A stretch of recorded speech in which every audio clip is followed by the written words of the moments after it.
America is tough, sometimes brutally so. But we almost always play clean, we tell ourselves.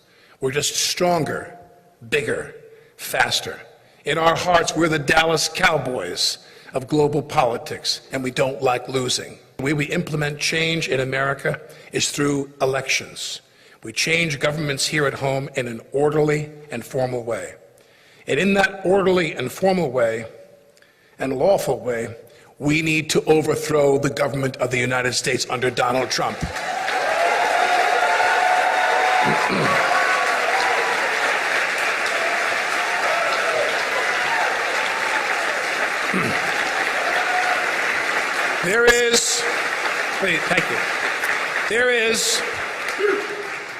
There is a small cadre of people currently in power who are hell-bent on continuing a malicious immigration policy that has set this country up for charges of human rights violations by the global community.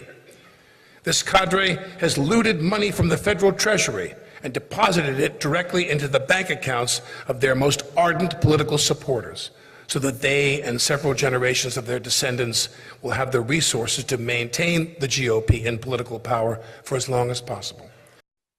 We need to overthrow the government of the United States under Donald Trump.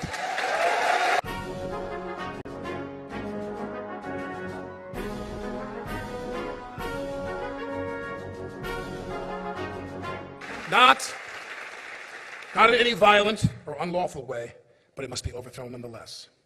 On behalf of our public health, on behalf of our schools and the future of our children and their education, on behalf of our standing abroad in an irreversibly global community, on behalf of our mothers, wives, daughters, sisters, girlfriends, lovers, on behalf of every woman in this country, this must be done.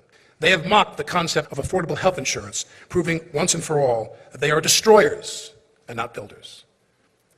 And the way that they've assaulted the Affordable Care Act, a piece of legislation that I still believe in, that I still believe is one of the most remarkable achievements of the Obama administration, is shameful. Their treatment of Obamacare is shameful. They shrug at gun violence and cash NRA checks, knowing they've earned every dime of that money. They spit in the face of the global community at the merest suggestion that the U.S. alter its outdated energy policies, thus scuttling decades of U.S. leadership in the global environmental movement. They offer neither hope nor solutions to yet another generation of people of color who seek only a decent seat at the American economic table, yet instead are issued a prison term, or worse, a bullet. They view and treat women as human beings that are not entitled to the same constitutional protections that men are. They are sons.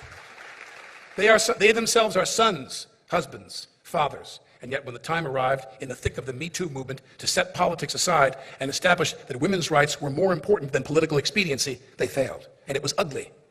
You could have stood on the steps of any federal courthouse in this country and found a man or woman who was as qualified or more qualified than Kavanaugh, whose appointment and the appointment of that person would have assured the American people that justice is all that matters inside the chamber of the Supreme Court. They did not do that.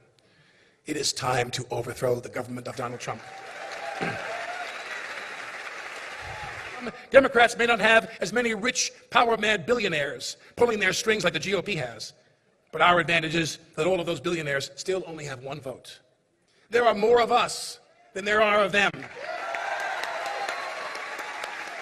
And when we vote, we win.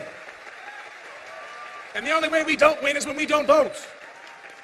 Let's overthrow the government of Donald Trump peaceably, lawfully, and with extreme prejudice. Let's make America great again by making Donald Trump a casino operator again.